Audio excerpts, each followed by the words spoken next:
is the great show for the people.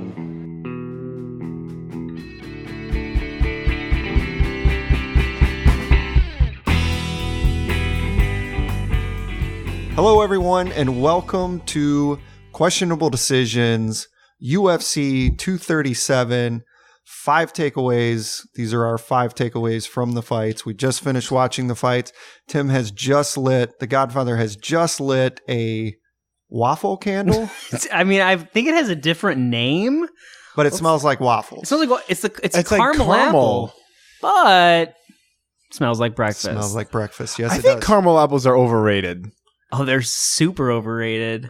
because apples are already hard enough to chew. Let's just add a layer of Just fucking break my tooth caramel right over off it. while Yeah. we're at it. Just go right for Good it. night. Like no. No, my wife always brings them home, super excited. Huge letdown. She's gonna hear this, instant divorce. Every time. You get it with the nuts or without the nuts? The only way I'm in on them is if you get the crazy fucking like Oreo ones. Have you seen those? Like, What? oh yeah, you gotta get like the deluxe ones, like Lambo What did I say apples. earlier? Pothead's dream. Like you have, dude. You should start a food truck.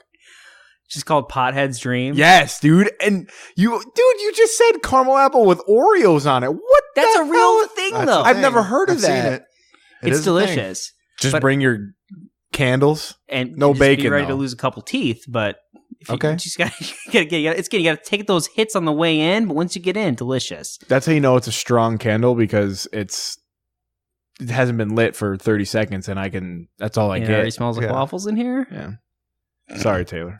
No, that's- once hey. again, No, that's fine. We're far more optimistic than I thought we would be right now. We're hanging in there. Yeah, that's the true. vibe is- Yeah, the vibe is better than it was as soon as the fights ended. We are huge Thug Rose fans. That did not go well. No, it did not.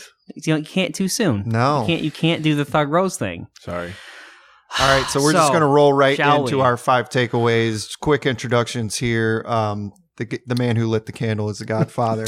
Across from him is Zach Gratton, and I am the Spider Crab, Taylor Yes. Gabriels. It's stuck. It did. I took notes. All right, so let's. I Yeah, have why notes. don't? Okay, so you throw out your first takeaway, or should I throw out mine? I'll just fire it off. Okay. One of my main takeaways from tonight, and I want to get your opinion, is I think Anderson Silva should retire. Point number 1. It's time. What do you think, Mr. Anderson Silva fan? I agree. All right, point number 2. No. I'm just kidding. He tried. I try it. He wants to go the back one to the time wall. he doesn't want to talk about Yeah. Anderson. No, yeah. I mean, I would say going into the fight, I was thinking that, but certainly after watching the fight, here's the thing. You hear all this talk about BJ Penn coming into this fight. BJ needed to retire several fights ago. Can't believe he's fighting again. He loses earlier in the night. You know, some credit to him. He went the distance with Clay, but it's every time he fights, it's more evident he needs to retire. He needs to retire. You said before the fight, Ariel was saying that he looks better than he's looked since his, championship That days, was a right? tough tweet. Yeah. He does. He looked really good for this fight, and he lost to Clay Guida. It's time to retire. Yeah. Longest losing streak in history. I believe so, yeah. Okay. 7. Time Yeah. to retire. Yep. 7 in a row, right? What's Anderson at? 1-7-1? Well, the whole world thinks he lost to Brunson. So I know so you even can't his do that. one win. Yeah. I mean, what's his last? So, okay, if Brunson had gone the other way, he'd be in the BJ Penn boat right Jesus, now. is his last real win Stephan Bonner? Yes. I'm probably missing something, right? No, you're not. I mean, he beat Nick Diaz, but got popped. What so, year was that? Stephan For the Bonner. love of God. I'm gonna I'm getting it you right getting, now. I was gonna say I'm gonna pull a Z Payne here. So I guess Wow. my point is I don't understand why we're not having the same conversation about Anderson as we are about BJ Penn, because let's keep in mind we did the Anderson Silva episode and we talked about on that episode Anderson has been fighting longer than people Yeah. like BJ Penn. Jared Israel, Derek Brunson, Daniel Cormier, Michael Bisping, Nick Diaz, Weidman twice, and Stephan Bonner is his What last year? What win. year was Bonner? 2012. I was going to So say 2013. seven there you go. years. Yeah. Wow. Anderson hasn't really won a fight in 7 years. He would be at 7 if that Brunson fight would. And I know. I want to. Sorry, Taylor. Not to step. No, you're good. Here, but, Go. But I was just going to say that night when that happened. I know when we did the episode and we dug a little bit deeper that night he got hit a couple times and there again were some mini red flags. But that night when that Bonner fight happened, he'd never looked better. I mean, he was on fire, and then he hasn't won. Really? When was BJ Penn's last win? 2010, maybe.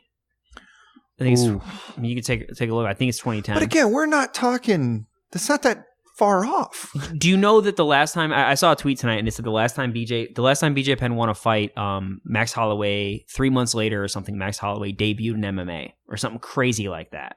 That's fucking crazy. 2010. Man. There you go. November. Okay, so against Matt Hughes. Anderson's was 2 years later. So why is Anderson immune to that retire? Is it because he hangs in there against Stylebender? What is it? Why does he get away with it? He's 44 and he's ranked 14th. I don't know.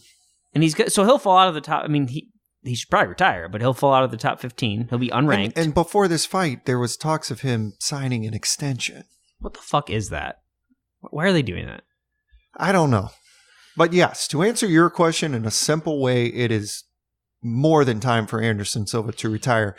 Is this how I want to see him go out? Laying on the canvas once again, clutching his leg, screaming in pain in Brazil? No, absolutely not. But do I want to see more of that? Because let's be honest, he hung in there with Stylebender, and you can say this leg kick was whatever, maybe he had a pre-existing injury. But I mean, we talked about it a little bit beforehand, just not to already get kind of negative here, but it seems like the UFC didn't really have a plan with him. They put him in there with Brunson. Is that just to get him a win? Maybe. Is that a guy they thought he could beat? Was this maybe a guy they thought he could beat? Maybe. But you also have to consider the alternative that Cannonier wins the fight. And then is that a guy you're trying to promote? He's 35 years old, ranked 11th. He's Okay. the definition of a gatekeeper at best. So if you're trying to get Anderson a win, I like to think that you want some kind of payoff if he doesn't win, right? Is Cannon like, is that the payoff you want? Here's what I believe. I believe anytime you have a complaint, right, you have to have a solution. So I think if we think this plan sucks, okay? I think the plan sucks. I have a solution in mind. It's not necessarily feasible, but do you have a solution in mind? Who should he be fighting? Who should he have fought tonight? Yes, because Okay. would you say tonight's the first major mistake? Because Stylebender, we seem to buy in on eventually. And Stylebender, talk about putting somebody over, if you will. That paid off. Well, let me clarify, I guess, before I give you an answer. I don't think Cannonier was a bad matchup. I think if you're considering, is this a guy Anderson could beat? Yeah. Is it a guy who's going to stand and not try to take him down? Yeah. Is it kind of the perfect opponent for an Anderson Silva win? Yes. The only thing is it's not planning for an Anderson loss. That's my only negative takeaway from the match. So in your opinion, they're still like in the Anderson Silva business. They're trying to get him wins and move him up. Yes. Like almost like he was going to be the number one contender if he beat Stylebender. Exactly. And you think it's time to move him almost into that Legends division that kind of exists. The BJ Penn Clay Guida fights, because that's my solution, is the third Weidman fight. Is the let's just fucking do it. The other one that's not realistic, but it's what I would love to see is another Chael fight. Chael shouldn't be gone. Like Chael is a marketable guy who they could put in Legends fights that we've said before on this podcast. He could have been the next Dana. He is a promoter through and through. They should have kept him in the fold. But I'd like to see fights like another Weidman, another Chael. And I know you're running them back, but those are exciting. And they're both kind of on the wrong side of the age. And, Chael's done. Chael's fucking... Yeah, the funny part is Chael's next fight fell apart. It just sucks he's not around because that's the stuff I'd want to see. Not Jared Cannonier. Cannonier. You got anything, Z-Pain? I'm looking at the top 15 and I just don't see anybody for him to fight. Really? No, because Jared gets nothing from this fight. You beat Anderson Silva, who's lost, 5 of his last 6 or 6 of his last 7 per se, and 1 no contest. And Israel kind of took whatever was left from that. Yeah. And it's because they have the same style. Sure. And how much respect was there.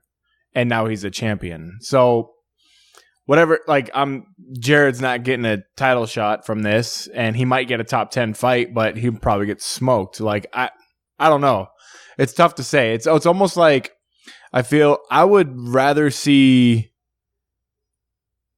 Anderson go up to like 205 just to, I don't know, 2 weeks notice like he did against DC. Like, I'd rather see that than to have him have a training camp against someone that's not really going to gain anything from it.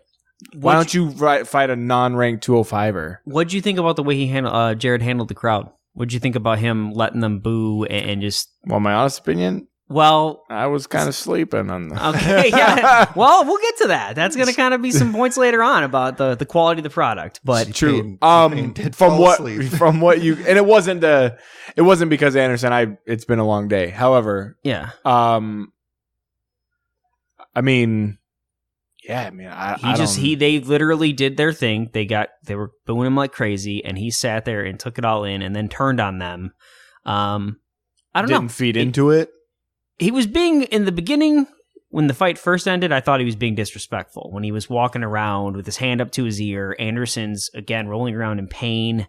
I think at that point you need to be helping your opponent or being respectful. I don't think that's the time to taunt the crowd.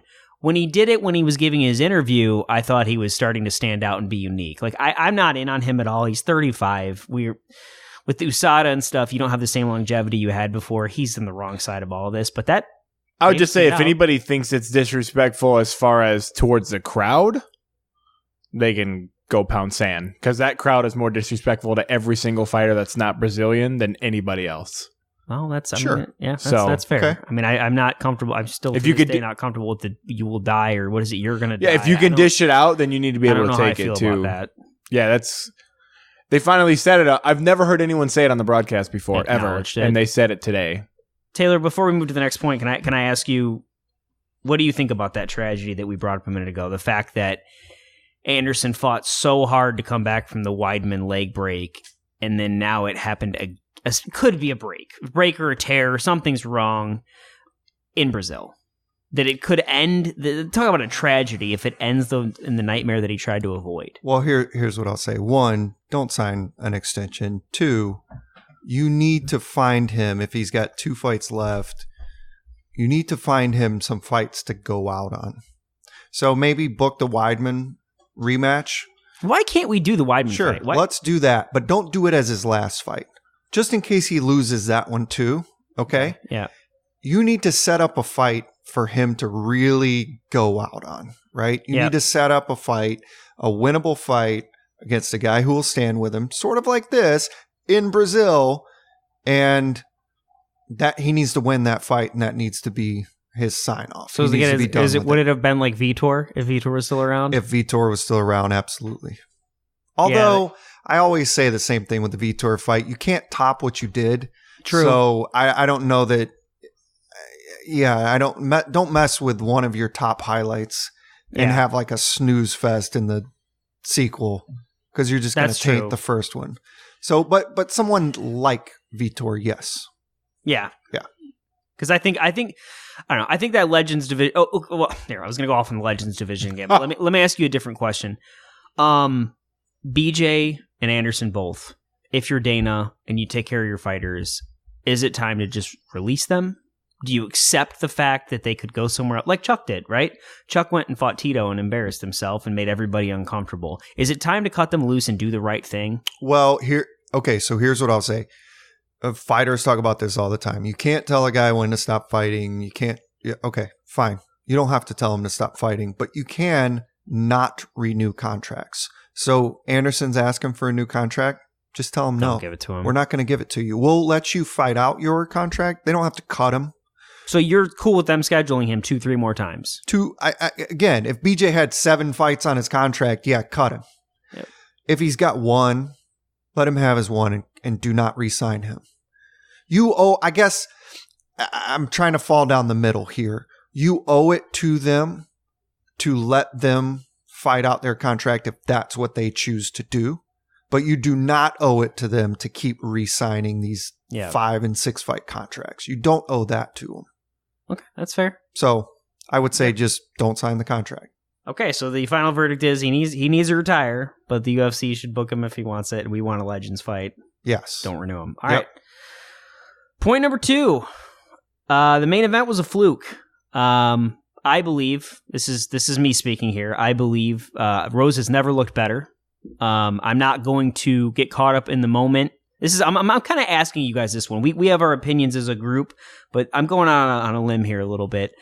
I think Rose has never looked better. I think you could debate, this is fucking insane, but you could debate her stock might have gone up a little bit from that. I think that was fluky. I think that was a really bad strategic move, holding on. And I think that if they fight again, she wins her title back. What do you guys think about that?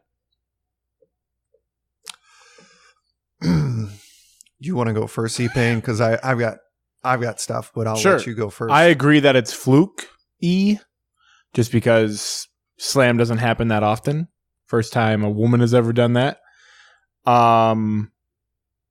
However, and I do agree that Rose looked extremely well, choosing her shots, like just hitting everything, knees, like it looked really good. Like she was picking her, like I said, picking her apart wasn't even good enough to really say anything.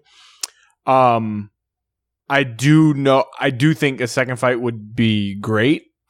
Because like I've said in the past, like Andrade just never stops. You have to stop her. She's never going to stop coming. And I don't know. I mean, Jędrzejczyk did it, but for 5 rounds, she didn't stop coming for 5 rounds. She got picked apart. It is what it is. I'm not saying Rose can't do it, but she can't get caught up like that. Like she can't, like she's got to know when to let go and when not to. So I do agree that Rose wins, but it would be an interesting fight because that woman does not stop. Well, I'll let Taylor speak his piece here in a minute, but what I was going to say is just it reminded me of GSP Matt Hughes 1, where it was like GSP had looked so good and then made a mistake at the wrong time, and Rose looked so good and then screwed up there. One false move. It's like if she hadn't done that, that's why I think, and of course, every time they ran back the Matt Hughes GSP won. Mm-hmm. So I don't know. And I know it's a little bit outrageous, but that's what I think. What about you, Taylor? I share your sentiment, but not your language. So I think fluky, you're going into that territory that I went into after Anderson Weidman 2. Okay. That calling the leg break a fluke and then having the understanding that that was practice, that was trained, that was on Weidman. Weidman did that to Anderson, not accidentally, but intentionally. Andrade slammed Rose on her head to knock her out intentionally. So she was effective in her move. Now, so I don't want to say fluky, so to speak, but do I think if they have a rematch, Rose would win it? Yes. I thought Rose looked phenomenal. We said it before the fight. You know, you and I were talking about it before the fight happened. And we talked about Rose is going to have the better striking. She's more technical, but all it takes is one from. It's the classic scenario. Yep. Well, it took not one punch, but one slam. It's done. Does that fight play out that way if they run it back another 9 times? Probably not more than 2 times out of 10, I don't think. I hope that Rose can keep it together mentally and get back there because, you know, we were pretty down before we started recording, but, you know, hey, the silver lining here is like, look, maybe Rose Andrade can be the feud that division needs. You know, people thought it was going to be Rose Joanna, but then Rose just went 2-0 and it was forget about it. Maybe this could be some cool trilogy that goes back and forth and really makes that division, you know, why can't it turn into that? Well, one of I guess one of the tough things with that division is, to your point, they kind of need it because who is in that division that's a contender that hasn't already lost to one of the other? Tatiana Suarez. Okay, Suarez. Who and else? Nina Ansaroff. Because they're both going to fight. I was going to say, so one of them's going to knock the other one off. Yeah. They spend the entire broadcast showing Karate Hottie. Who's Wait, are they ranked, like, fighting number each 7. other? They are. Yeah, so one of them's going to knock the other They're one out fighting of in contention. Chicago. Right. So one emerges. Michelle Watterson's on a little bit of a streak, but she's already lost to Rose. Has she lost to Andrade? No. I don't think so. Okay.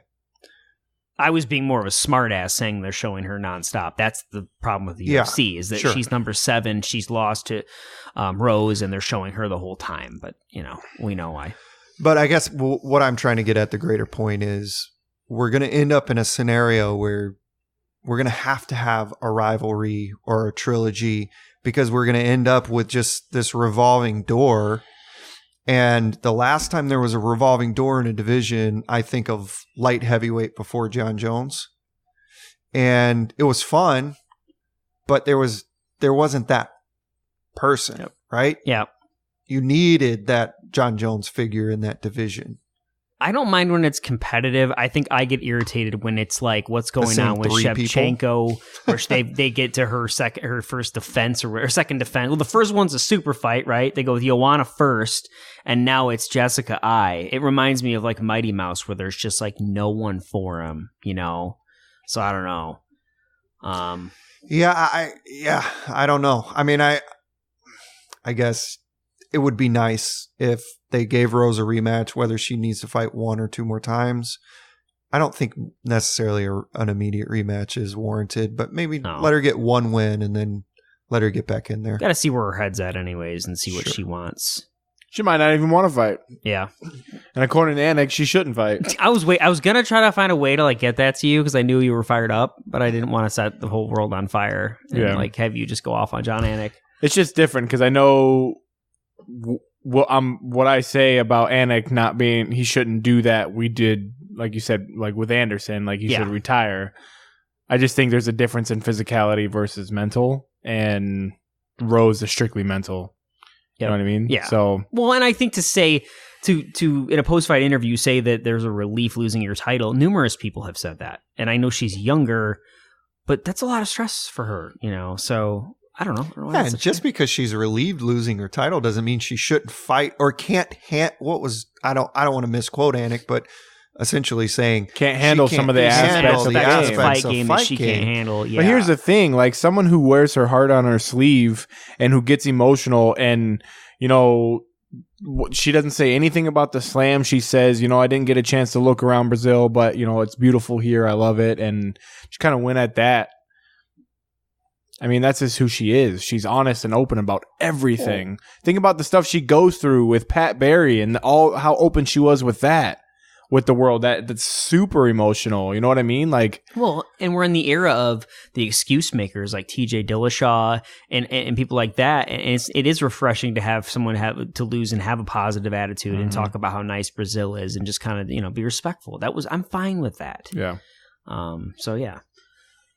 Okay, things are about to get negative. Any last positives before this shit falls apart? Let's turn it down. Let's go. Volkanovski, not bad. I like him. I'm just saying that's my positive. Okay. Sorry, it's going to fall apart. All right. Number 3, something felt off tonight. Taylor, I know you were definitely going off about this. I'm going to let you handle this one. Yeah. So to me, something felt different than in the past when you watch pay-per-view fight cards in Brazil. There's an electricity. The music is bumping on entrances. Brazilian fighters are coming out second. The crowd's going crazy. Brazilian fighters are winning 90% of the fights. Yeah. Tonight, the music volume was low. The vibe in the building wasn't as electric as it usually is. 4 out of 5 Brazilians lose on the card, and the fifth, on the main card, and there was almost 5 in a row. It just, I don't know, man. It just felt off. Anderson comes out first. Yeah, what? Just bizarre. And to the listeners, like, I understand. I know that the base rule is always that the higher ranked fighter comes out second. I actually was under the impression, and apparently I'm wrong, I really did think that if you're a former champion that you get to come out second. I don't know why you wouldn't let your legend come out second. He's clearly the draw there. I don't understand what happened. He is the draw in the co-main event in Brazil.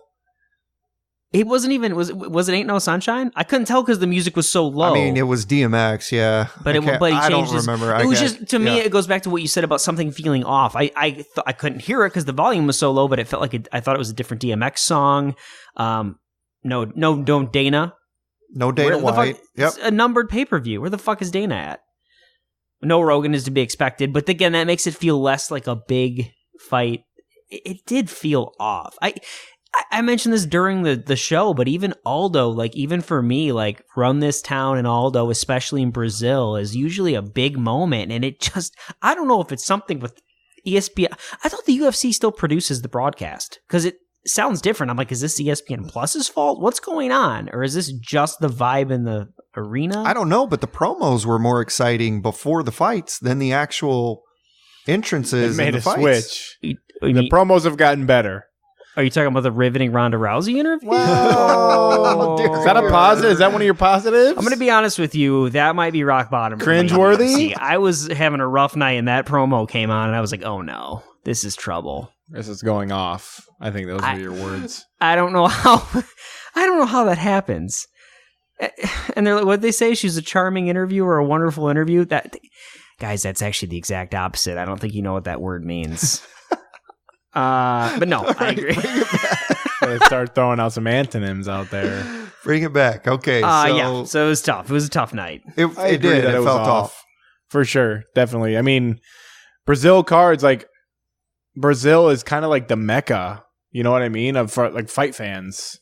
Yeah, and it really is. Modern day UFC. And all of a yes. sudden, like, it's kind of, they felt like they were in Russia. I don't know. It just felt really. Russia would be off the walls crazy. You think so? should get us in trouble here. It felt like they were in Disagree. Wisconsin. Okay, we go with that. How about that? Sure, Wisconsin, Sheboygan. I don't know why I'm picking on Wisconsin, but anyway. All right. Point number 4. Things are about to get heated in here. Bellator won the night. Hey-o. Whoa! Scott Coker on older. Oh, hipster hat is on. Taylor is the crab's back. Yeah, boy. It's like fucking 1 a.m. Central Time. Taylor is posing. You're damn right. Finally, you guys let me have my Bellator conversation. And before I hand this to you, I do want to say I have been very down on Bellator recently. But we were talking leading up to tonight, and you can kind of see the UFC fucking with them. They're running a pay-per-view the same night as a big show for Bellator in Chicago. The UFC next pay-per-view conveniently in Chicago. So they're fucking with Bellator. And you looked at that Bellator card, you're like, damn, it's got potential, and you can take it from here, Hoss. While my boy T-Clax. God, T-Clax. T-Clax. Don't sleep on T-Clax. I know, you were showing highlights before we started recording. Eric Damn Claxton. So, Eric Claxton. I like it. go ahead, just go. Do your Anyway. thing. Get your hipster hat out of your face. So, I mean, honestly, if you look at that card, at least the main card, Claxton really is an up-and-comer. Yep. I mean, dude is serious. If you don't know about him, check him out. He's serious. Then you got Jack Swagger, who they're trying to promote. They're doing a good job. He wins. That's awesome. He beat... Rock hard with emotion. Yeah, he's rock hard with emotion. Fantastic. And then you get the Flaccid with MVP indifference. Lima. I mean, MVP Lima was fantastic. And then Only you because have, of the outcome. well, no, just the fight on paper. I mean, that's I a agree. great fight on Yeah, paper. smile over here. Yeah, we'll Tim get to that. Godfather's very happy about that We'll outcome. get to that one. And then the main event, the double champ main event, all finishes, every single one of those finishes. In the UFC, was it 3 decisions, an one injury, iffy, and then the main event. finish. It's a little bit rocky and weird. So, I mean, three decisions and an injury is off. But say this though, like we don't want to sound like that's that typical brute MMA fan. We love finishes, but we also love decisions when it's a good fight and Sure. it means something. Competitive, meaningful. Of I'm course. sorry, those first 2 fights Oh. of the main card. Do you even remember what they were? No, because they sucked. Like, Well, like, yeah. why do you have Betch Correa on the beginning of the card? And we're aware that was on because of a weight cut issue or whatever else. But again, that's their backup plan, is that they have Betch Correia ready to be. That's terrible. Well, again, if we're Betch talking about missed weight. No, but Oh. it was you're right, but it was a replacement fight. Somebody fell off, got I don't know if it's kidney stones or something, and they had to move a fight up. Yeah. But that's their next best fight. That's what they've got. That's terrible. That's terrible. Well, I mean, what I was going to ask you guys is there a difference though between having exciting fights and fights that are good for the future of the company? Like, I'm super happy that MVP lost, but is that good for them? I hate Michael Chandler, but is him losing good for Bellator? I don't think so. You think so? You think Lima's Pitbull is a draw. Sorry. By the way, I forgot about the third fight on the Bellator card. It was a decision, so my bad. Okay. That was the AJ McKee fight.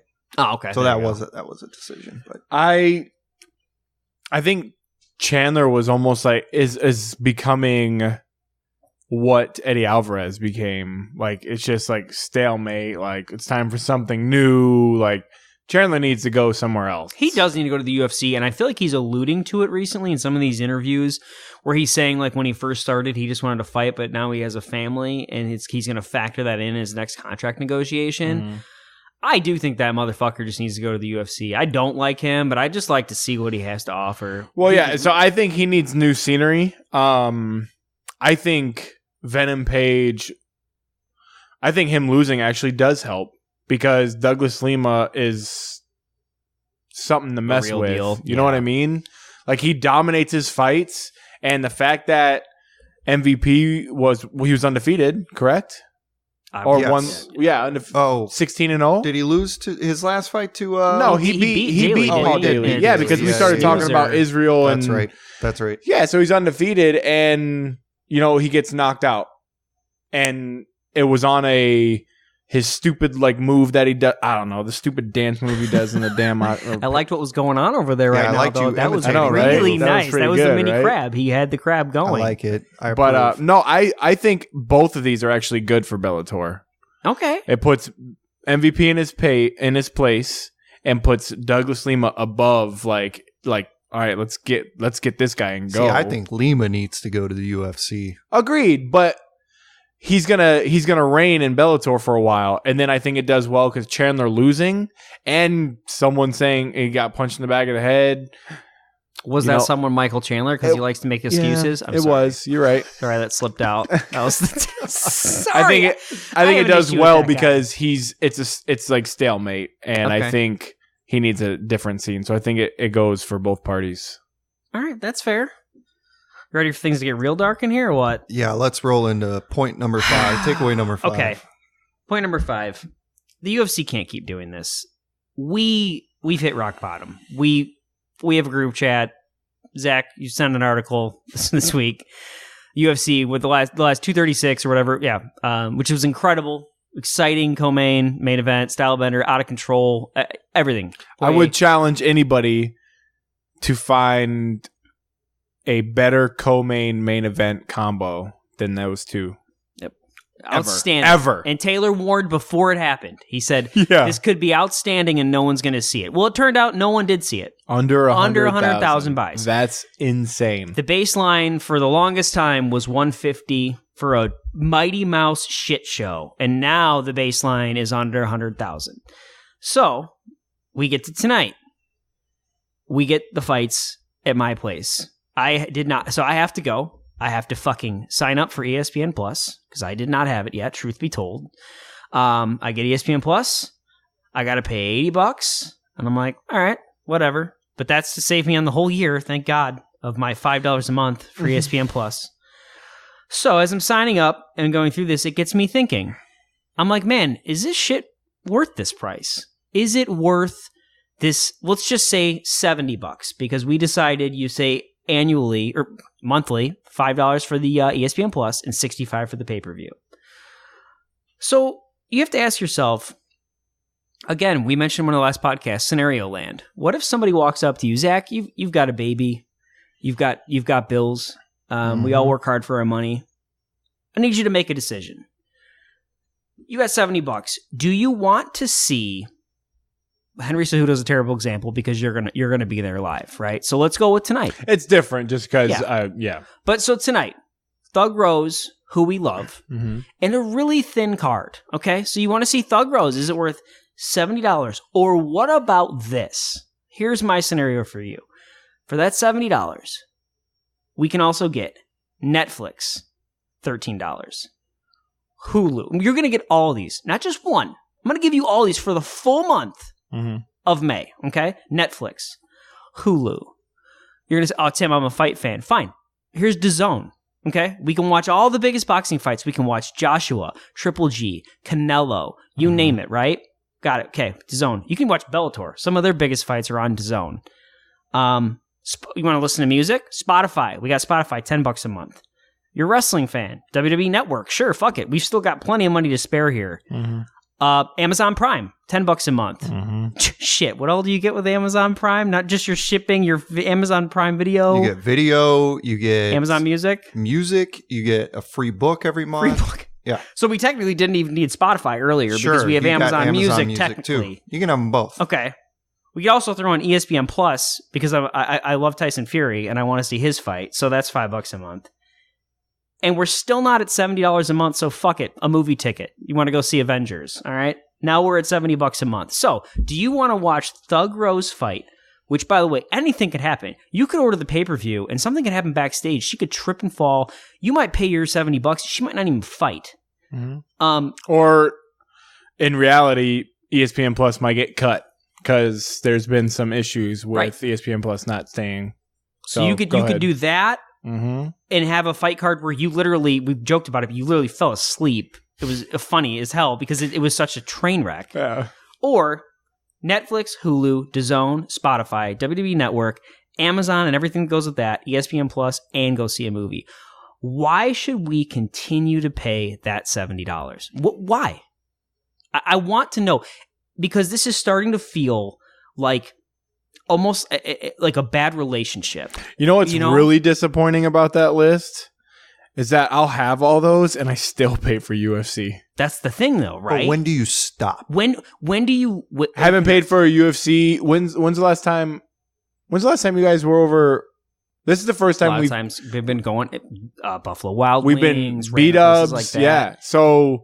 But that's what I'm saying, is that now our eyes are open and we're starting to see it's almost like a bad relationship where you don't want that girl to go out and see the like, oh yeah, her boyfriend's kind of a piece of shit and he was taking her for granted.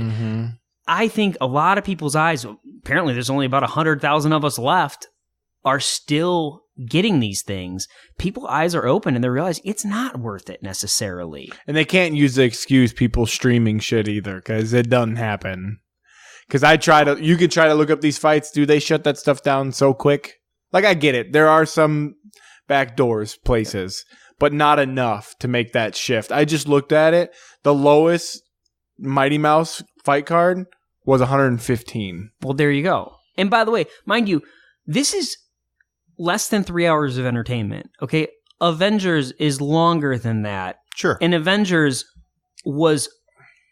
can't even begin to explain how much more entertaining it was in this fight card tonight. And that was $6. And you can rotate things in and out of that list. You can put NFL, Red Zone or what, I don't even know what it's called. God. NFL Sunday Ticket, MLB Network, NHL Network, NBA. You literally can put anything in that. Nothing costs more in terms of television entertainment than the UFC, except for maybe a Mayweather or, like the random super pay-per-views on a month-to-month basis. Nothing costs more than the UFC. And by the way, they still have UFC Fight Pass. Right. Yeah, so is the UFC the best programming month-to-month? Negative. Is it worth $70? It's not.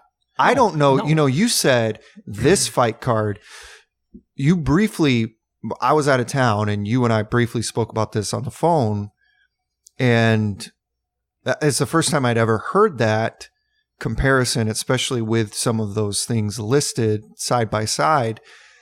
I joked, but it may be true. I said, I don't know if it's worth it for even the really good, like Daniel Cormier Stipe. I really want to see that fight.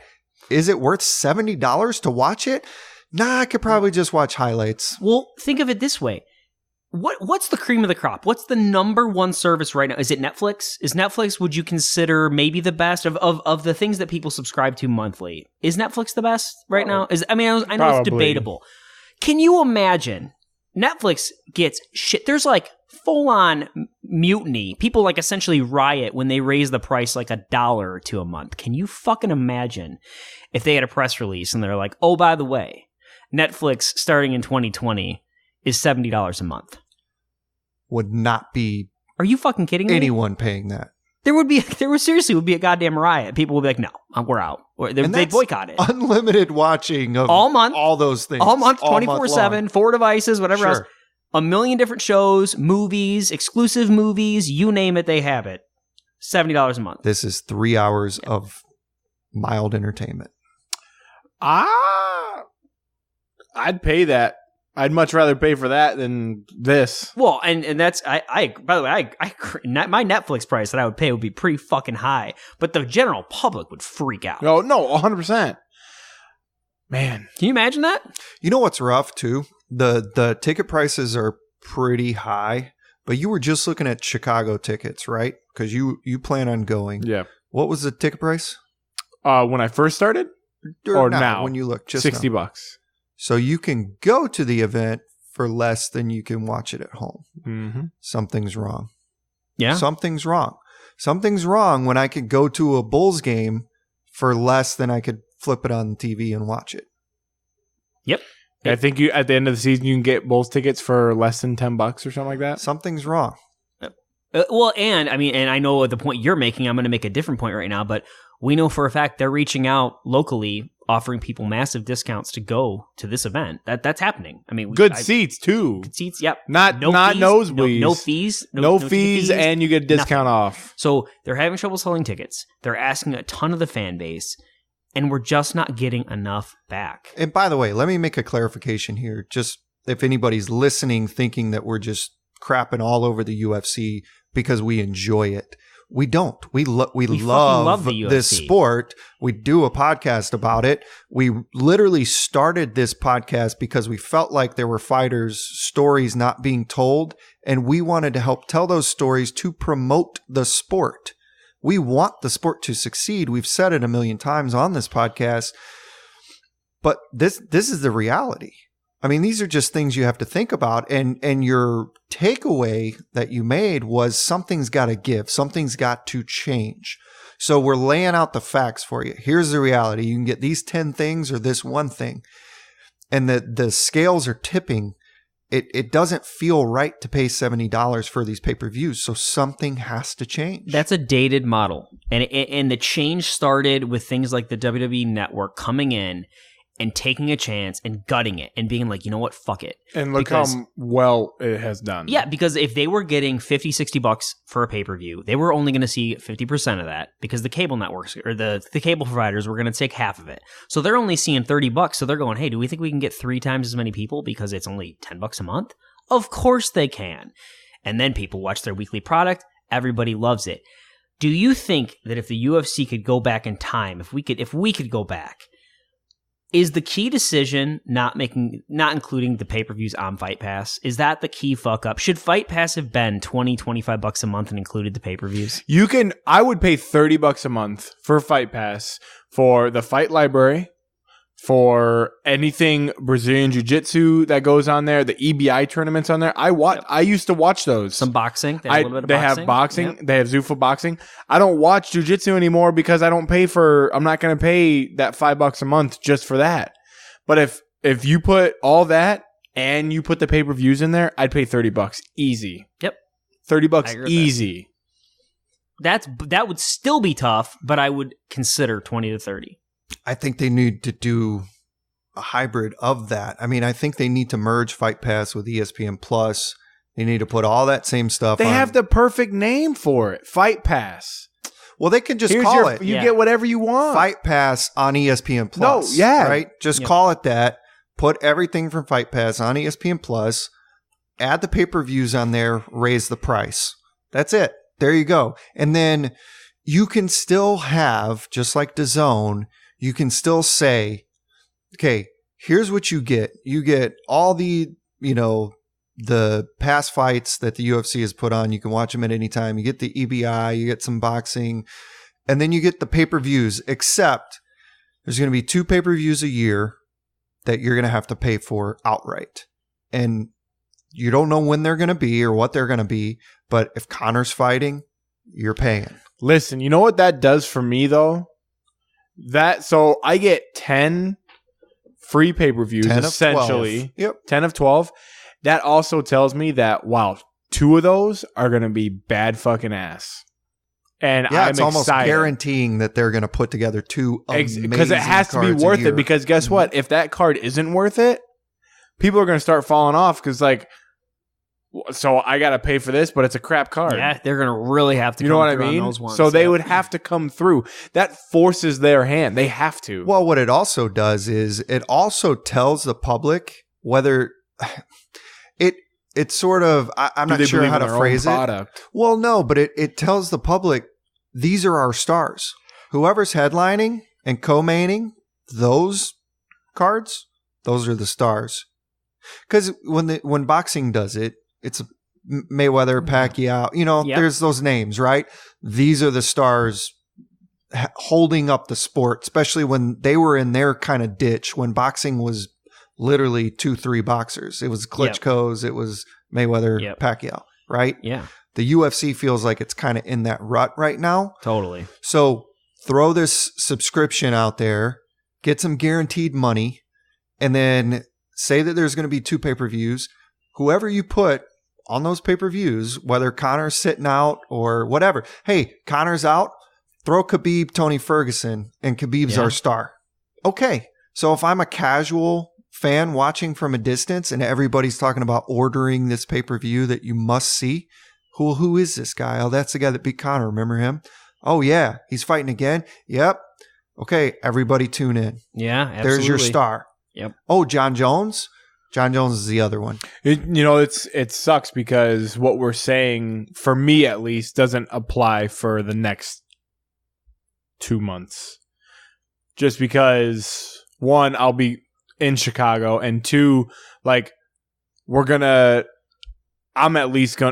get International Fight Week. July is one of those super cards. You know what I mean? That would be one. That would be exactly. The one. So that's in Vegas. You that's get your one, super and card. then that August card, what was the co-main? Oh, Anthony Pettis and Nate Diaz. There's a few things. There's actually a lot to unpack here. So first of all, by the way, if you do the two that you have to pay extra for, hey, if something falls off that, like if you lose a Khabib fight or whatever, you just knock it down and put it on regular Fight Pass in this case. So you've got a fallback plan. You know how right now, what if they done that once or twice maximum, maybe once where they downgraded it to a fight night?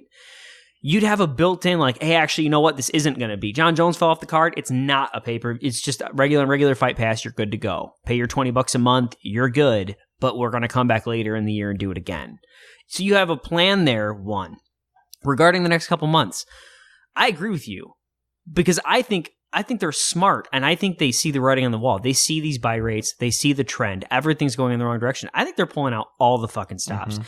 They're running Cowboy back out there on under 4 weeks notice or some shit, which never works out, which I think he took the Masvidal fight on shorter notice or he came right back around when he was going to take a break and got knocked out by Masvidal.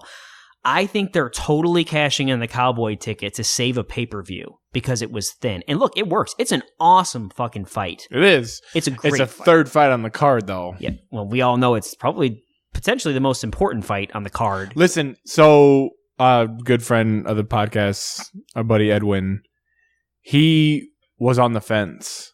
As soon as that fight got announced, he's like, dude, we're going. Let's look at tickets right now. Yep. Oh, it was a game changer. Oh, and by the way, I didn't hear from him today about the pay-per-view. There you go. And he comes to every one of them. So it's what's really going on here, you know? Yep. Well, and then August, they're cashing in one of the last 2 Daniel Cormier fights, the Stipe rematch for the heavyweight title, and now they've brought Nate Diaz into the fold. So now we got Nate Diaz back, which they probably had to pay him out the ass to get him to come back. That's if he fucking shows up, though. You got to get him. You got to get him to show up to the damn thing. But I'm just, how much at this point he requires to get him. So they're pulling out all the stops to try to solve this.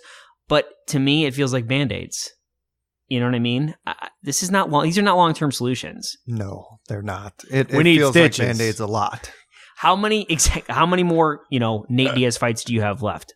Under 5. Guaranteed under 5 fights, right? How many Conor McGregor fights do you have Under left? 5. Under 5, I would imagine. I would say under 3. I'd go say under 3 for both of them. I think your only long-term... Yep. Yeah, I mean, I'm being generous, by the way. Yeah, I would say under. Your only long-term draw is John Jones if he doesn't fuck up. And he's a wild card. Yeah, right. Because is there anybody else that's a megastar, that's a crossover star? It's Khabib. But he wants also... to He's leave. done. I mean, Yeah. I won't expect him to fight more than 3 more times.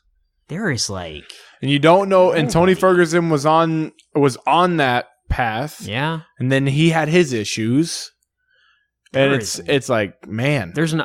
I'm sorry, but Andrade is not a sell. No. Well, here's the other Nunes. problem. Here's the other problem with these Nunes Band-Aids. Shevchenko, that's your next fight. Nunes might leave.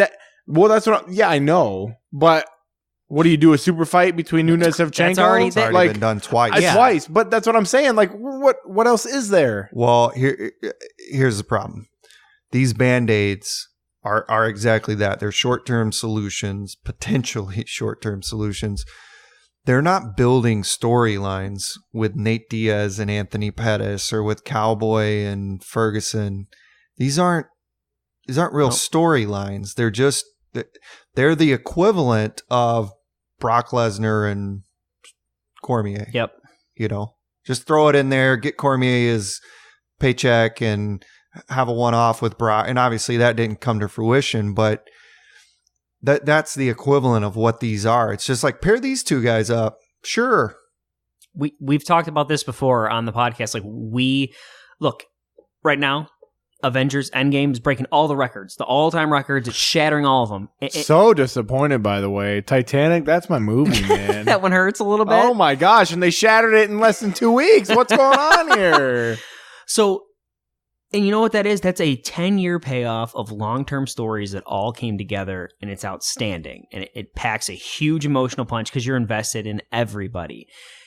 What we love about this sport and what works for things like boxing is when you can see these clear paths, when you can see what they're doing. And right now, there is no long-term plan. There isn't like, what the fuck are we building to? Fury Wilder, such a payoff. Everyone's upset in the boxing world that they're going their separate ways right now. But it's like, yeah, but this is building up. If they can keep winning, which they're setting them up with cans, then that makes the rematch one of the biggest fights ever. It'll be a huge ordeal. So they're building to something special. Everyone's waiting for it. What are we waiting for in the UFC? Jones Cormier 3? And that's anything else? Nothing. You got me. I don't even. You got me stumped. There is no long-term planning at all. I've got nothing. I'm running through every scenario in my head, and it's Jones Cormier 3. Conor Khabib 2, I guess. No. I don't know. I don't even mean that. These are stretches. I'm really trying. I think they're cashing a ton of tickets in right now to survive because things are just not working. And that sucks because, like you said, we don't like to shit all over it. We love it. We spend hours and hours and hours doing this podcast. We get all the pay-per-views. But look, our eyes are open, right? Like we said, like one of the strategies, I mentioned this to you guys before, but one of the strategies Netflix has is the whole idea is if they put out enough original content, you won't think twice about paying the bill every month.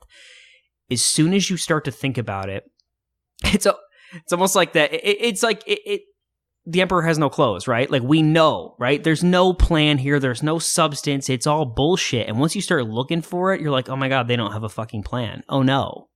And now it feels like one of our favorite sports is like doomed. And they're following the exact path boxing did when boxing was fucking up. All these divisions, interim titles, no plans, bullshit cards, and here we are, man. So I hope they fucking turn it around. Boxing did, so there's hope. Yeah. It can happen. And I'm sorry to cut you off, but boxing was doing well financially, but they were aware like the trends were going in the wrong direction because they would just mark the prices up. Hey, oh, fine, you want to see Mayweather? It's $100 now. But they knew that was bullshit and Band-Aids. And then, I mean, everybody knows when they announced Canelo Mayweather we knew what was going on. We knew Canelo was still young, but you're like, damn, they're making real fights now. They're trying again. It got people excited. Like to see the UFC do the same fucking thing. So would I. Yep. So yeah, those are our 5 dark takeaways. Sorry, guys. Hey, we got to, we got to be honest about Straight this. shooter.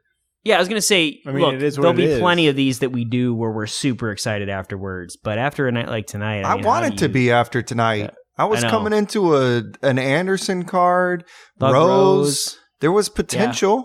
There was potential to come out of it with a lot more positives. And it just fell flat, man. I mean, maybe he had some other things, but for the president not to be there, it's kind of a... It's weird. When you're at a numbered one and Dana really doesn't even weird. show up, what does that say? Even like a number one where our numbered pay-per-view where I feel like it was worse than this one he's been at, and he wasn't there tonight. That I saw. Maybe, but he certainly didn't put the belt on Andrade. So no. Yep. All right. Weird. Blow the candle out and we'll call it quits here. All right. Thanks for listening, guys. And if you don't know, now you know.